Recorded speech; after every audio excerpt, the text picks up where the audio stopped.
जैसे जैसे India modern हुआ है, ठीक है, और इंडिया इवॉल्व हुआ है, वैसे वैसे हम लोग को बहुत ज़्यादा बेनिफिट हुआ है। हम लोग का एजुकेशन सिस्टम टाइम के साथ बेहतर हुआ है, मेडिकल फैसिलिटी हम लोग का टाइम के साथ बेहतर हुआ है।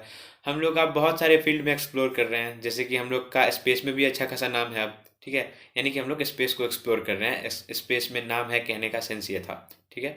वैसे वैसे हम लोग का प्रॉब्लम भी बहुत सारा बढ़ा है, जैसे कि एक कॉमन प्रॉब्लम है हार्ट अटैक, ठीक है।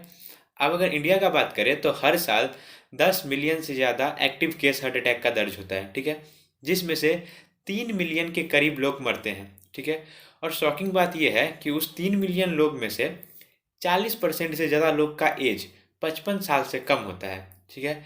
बहुतों का तो एज 30, 32 या फिर 30 से भी कम होता है, ठीक है। तो इतनी कम उम्र में हार्ट अटैक से मरना एक मैटर ऑफ कंसर्न है, यानी कि इसके बारे में बात होना चाहिए।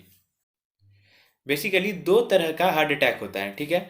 पहले तरह के हार्ट अटैक में क्या होता है कि जो आपका ब्लड वेसल है, आर्टरी, जो हार्ट तक ब्लड पहुंचाता है, ठीक है, उस ब्लड वेसल में टाइम के साथ कोलेस्ट्रॉल का डिपोजिशन होता है, और वो कोलेस्ट्रॉल जो है बैड कोलेस्ट्रॉल होता है, जिसको हम लोग लो डेंसिटी लाइपोप्रोटीन के नाम से भी जानते हैं।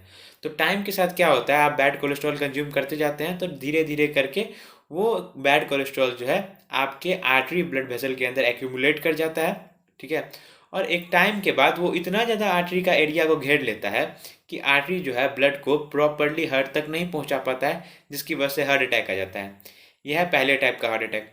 दूसरे टाइप में क्या होता है कि आर्टरी के अंदर ब्लॉकेज तो आता है, ठीक है, लेकिन वो पूरा पूरा ब्लड को ब्लॉक नहीं करता है।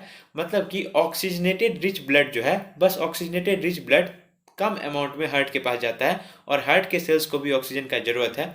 इसके अगर ऑक्सीजन नहीं मिले हार्ट को टाइम पे, तो उसकी वजह से भी हार्ट अटैक आ सकता है। तो ये बेसिक दो तरह का हार्ट अटैक था, ठीक है। अब जो दो तरह के हम लोग हार्ट अटैक का बात किए हैं, वो दो तरह का हार्ट अटैक होता ही क्यों है, ठीक है। तो पहला तो आपको हम बताए थे कि लो डेंसिटी लाइपोप्रोटीन यानी कि बैड कोलेस्ट्रॉल जो है आपके आर्टरीज में जम जाता है, जिसकी वजह से आपको हार्ट अटैक आता है, ठीक है। तो ये जमता है आपके खराब डाइट की वजह से। आप अपना डाइट को जितना बेटर रखिएगा, ठीक है, आप जो भी सामान बाहर से लाते हैं, कोई सा भी पैक्ड फूड लाते हैं, उसका एक बार इंग्रेडिएंट लिस्ट देखिएगा, हेल्दी वेजिटेबल्स खाइएगा, ठीक है। तो आपके साथ ये प्रॉब्लम नहीं होगा। कुल मिला के आपको पढ़ा लिखा आदमी की तरह एक्ट करना होगा। ये नहीं कि कोई कह दिया आपको कुछ खरीद के खा लेने के लिए तो आप कुछ भी खरीद के खा रहे हैं, ठीक है। हमेशा ही आप एक बार उसका इंग्रेडिएंट लिस्ट चेक कर लीजिए कि उसके अंदर क्या है। और एक चीज़ का ध्यान रखिएगा कि ट्रांस फैट जो है बहुत ही ज़्यादा ख़राब चीज़ है। तो ट्रांस फैट का लेवल जिस चीज़ में बहुत ज़्यादा कम रहे, वो चीज़ ही खरीदने आप कोशिश कीजिएगा, ठीक। दूसरा रीज़न, बहुत लोग मानते हैं कि बॉडी बिल्डिंग की वजह से भी हार्ट अटैक आता है, जो कि बिल्कुल से भी सही बात नहीं है, ठीक है।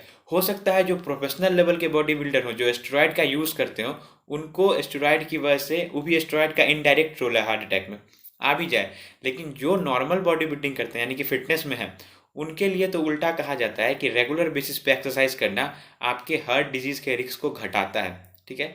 जैसे कि जब सिद्धार्थ शुक्ला का डेथ हुआ था, तो बहुत लोगों का मानना था कि वो भाई इतना अच्छा बॉडी था उसका, मतलब इतना जिम विम जाता था, जिम में जाने की वजह से मर गया। बहुत न्यूज़ चैनल वाला ऐसा भी बोल दिया। तो ये सब तरह के बकवास बातों पे ध्यान ना दें। एक्सरसाइज करना आपके बॉडी के लिए शुरू से ही फायदेमंद है, ठीक है। अब हार्ट रिलेटेड डिजीज से बचने के लिए आपको क्या करना है, हेल्दी लाइफस्टाइल को फॉलो करना है। पहला तो आप क्या कीजिए, एक्सरसाइज रेगुलर बेसिस पे कीजिए, बेकार के बातों पे ध्यान नहीं दीजिए। जिम करते हैं तो जिम रेगुलर बेसिस पे कीजिए, और क्या बोलते हैं उसको, योगा करते हैं तो योगा रेगुलर बेसिस पे कीजिए, लेकिन कुछ ना कुछ फिजिकल एक्टिविटी में इन्वॉल्व रहिए। दूसरा क्या कीजिए कि आप जो है ट्रांस फैट का कंजप्शन खत्म कर दीजिए, ठीक है। आप किसी भी फूड को आप या मंगाते हैं जो बाहर से प्रोसेस्ड फूड ही रहता है, उसमें एक बार चेक कर लीजिए कि ट्रांस फैट तो नहीं लिखा हुआ है, ठीक है। गुड फैट का कंजप्शन बढ़ाइए। गुड फैट आपको आमंड्स में मिल जाएगा और भी बहुत सारे नट्स में मिलेगा, ठीक। अगर आपको ये वीडियो थोड़ा सा भी इंफॉर्मेटिव लगा हो तो आप सब्सक्राइब कर सकते हैं। Thanks a lot.